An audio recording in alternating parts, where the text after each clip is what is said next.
इस्लामाबाद की एक मसरूफ सड़क पर ट्रैफिक बारिश में फंस चुकी थी। गाड़ियों के शीशों पर पानी की बूंदें गिरती जा रही थीं, जबकि सामने एक 10 साला बच्चा आदिल हाथ में छतरियां लिए खड़ा था। कपड़े भीग चुके थे मगर चेहरे पर मुस्कुराहट थी। इसी वक्त एक लग्जरी कार का शीशा नीचे हुआ। अंदर बैठी मशहूर टीवी एंकर इरम ने बच्चे को देखा। आदिल भागता हुआ करीब आया और बोला, बाजी एक छतरी ले लें, आप भीग जाएंगी। इरम ने थोड़ी देर उसकी तरफ देखा, मुस्कुराई और बोली, नहीं बेटा, मैं गाड़ी में हूँ, ज़रूरत नहीं, और शीशा ऊपर कर दिया।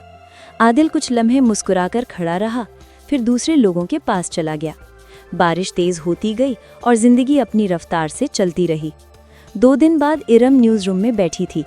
किसी रिपोर्टर ने खबर पढ़ी, आज G7 सिग्नल के करीब एक 12 साला बच्चा बारिश में करंट लगने से जाँ बहक हो गया। उसके हाथ में छतरियाँ थीं। नाम आदिल।